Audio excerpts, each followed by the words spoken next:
और डेवलपमेंट का जो इंफ्रास्ट्रक्चर है काफी कम है।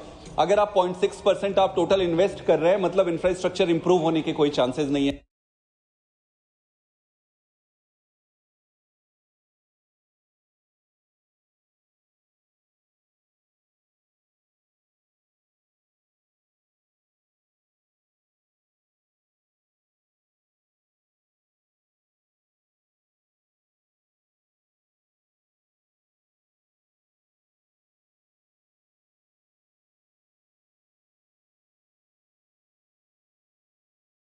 आप दूसरी तरह ले लीजिए कि हमारे रिसर्च एंड डेवलपमेंट का पूरा आधार आईआईटीज को, एनआईटीज को, आईसर्स को, या फिर आप ले लीजिए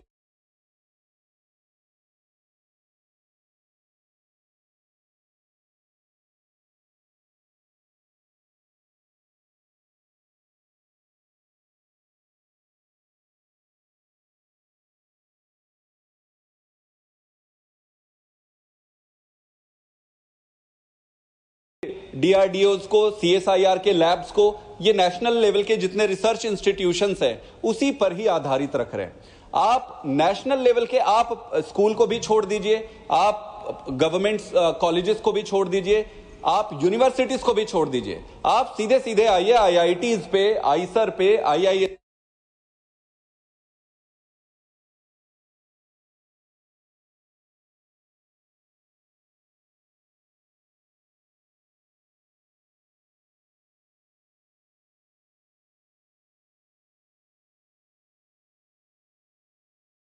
पे और सीएसआईआर के सारे लेबोरेटरीज पे। मैं आपको पूरी जिम्मेदारी के साथ ये कहना चाहता हूं कि आज भी हमारे इन प्रीमियर इंस्टीट्यूट्स में बच्चे रिसर्च के लिए स्ट्रगल करते हैं। मैं खुद आईआईटी में प्रोफेसर था। कोई भी बच्चा कोई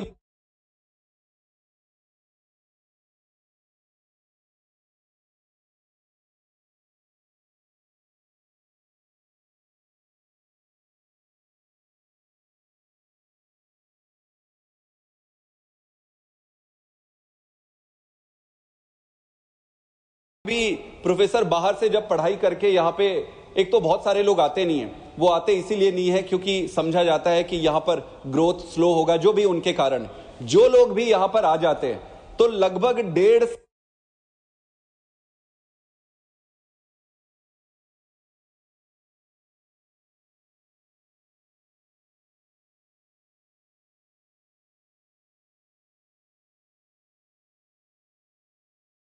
से 2 साल तो उसको उसका लेबोरेटरी तैयार होने में लगता है। अब आप सोचिए कि एक यंग रिसर्चर के लिए 2 साल उसकी लेबोरेटरी बनने में लग रही है।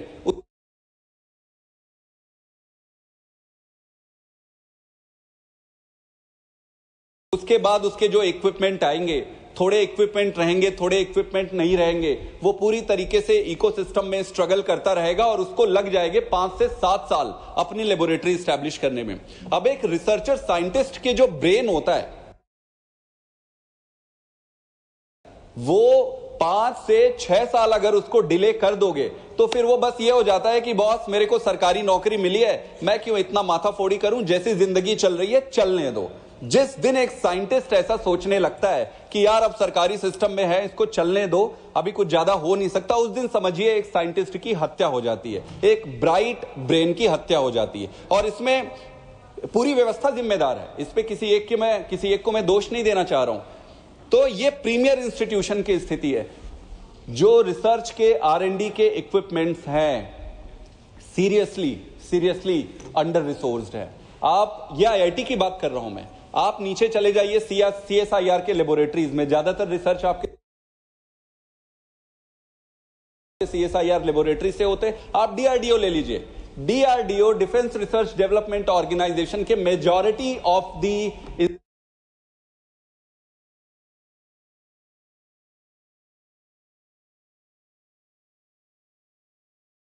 Institutions, research institutions are under equipped.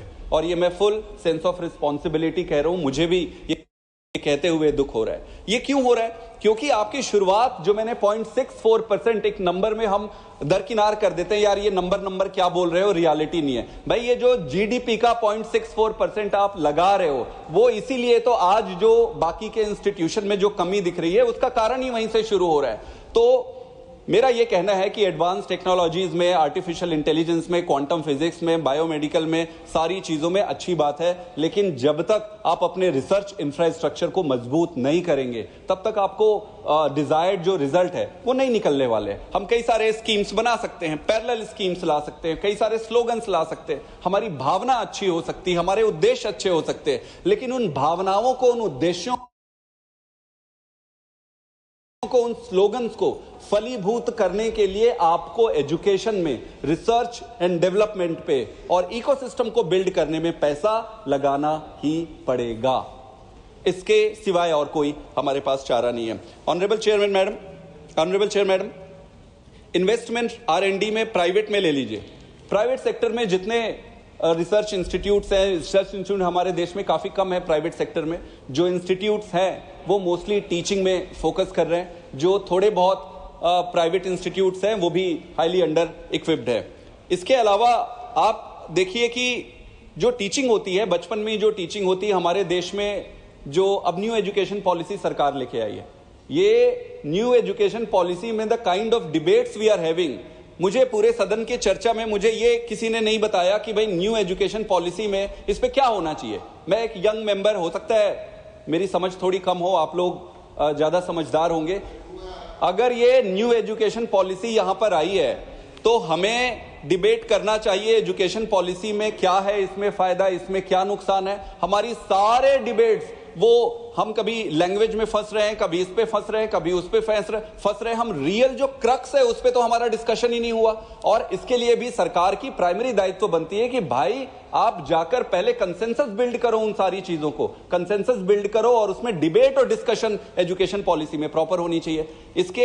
इसके साथ अगर आप देखेंगे कि एंटरप्रेन्योर जो कल्चर होती है, जो रिस्क टेकिंग कल्चर होती है, वो किसी एक झटके में या सरकार क्रिएट नहीं कर सकती, वो पूरा इकोसिस्टम होता है। उसमें ये होता है कि भाई द फियर ऑफ फेलियर नहीं होना चाहिए।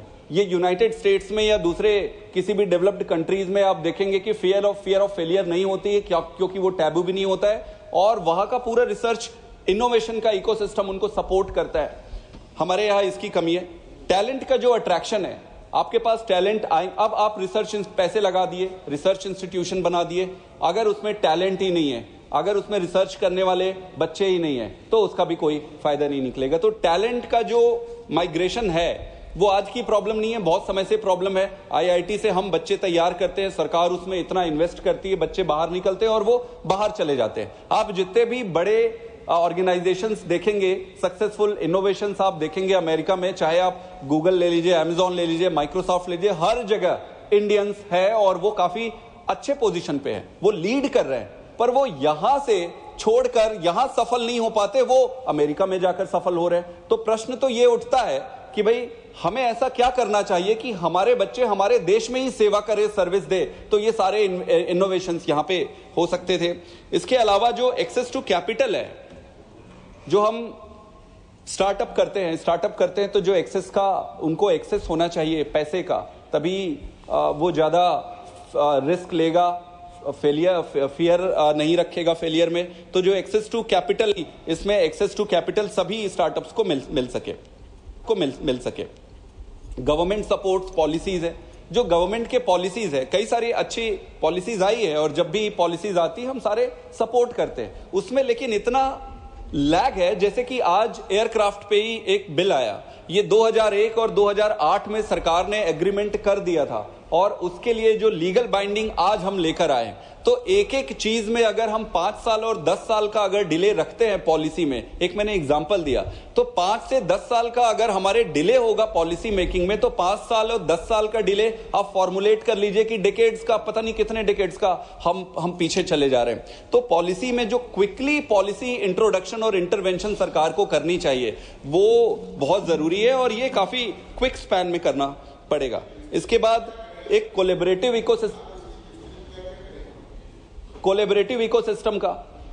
इकोसिस्टम कहने का मतलब यह है कि अगर केंद्र सरकार R&D में कम पैसे लगा रही है तो राज्य सरकार भी कोई बहुत अच्छा काम नहीं कर रही है, राज्य सरकार का इससे भी काफी कम है। इसमें राज्य सरकार को, केंद्र सरकारों को, सबको मिलकर बहुत सारा पैसा लगाना पड़ेगा। बट एक जो पॉलिटिकल सिचुएशन हमारे देश में अभी है कि अगर भाई मैं फलाने पार्टी का हूं केंद्र में और राज्य में दूसरी पार्टी का सरकार आ गया तो उसको मैं सपोर्ट नहीं करूंगा। केंद्र और राज्य सरकार में अगर स्टेट लेवल एक पार्टी हो गई, कॉरपोरेशन में दूसरी पार्टी आ गई तो वो उसको सपोर्ट नहीं करेगा। अब पंचायत में दूसरे आ गए, ब्लॉक समिति में। कॉम्प्लेक्सिटी, डेमोक्रेसी जो स्ट्रेंथ है वो हम कॉम्प्लेक्सिटी में परिवर्तित कर दिए, और ये इसमें भी इसका फर्क आपको नजर आता है, चाहे एजुकेशन सिस्टम हो, रिसर्च एंड डेवलपमेंट हो, या एंटरप्रेन्योर स्किल सेट या स्किल डेवलपमेंट का की जो बात हो, ये सारी चीजें। इसके साथ साथ जो इंटेलेक्चुअल प्रॉपर्टी राइट्स होते हैं उसके प्रोटेक्शन के लिए तो अमेरिका बहुत तेज है कंट्री। ऑब्वियसली वो ग्रो इसीलिए कर रहे हैं क्योंकि एक तो रिसर्च इनोवेशन को ये सपोर्ट करते हैं, बहुत सारा पैसा लगाते हैं, जो कुछ भी उससे नतीजा निकलता है उसको फिर प्रोटेक्ट करने के लिए इंटेलेक्चुअल प्रॉपर्टी राइट्स पे वो बहुत, उनके लीगल फ्रेमवर्क बहुत स्ट्रांग है। वो किसी भी दूसरे देश को अपने जो प्रोडक्ट है, प्रॉपर्टी राइट है, उसको चोरी करने नहीं देते। हमें अपने देश में ही लीगल जो इन्फ्रिंजेस है उसको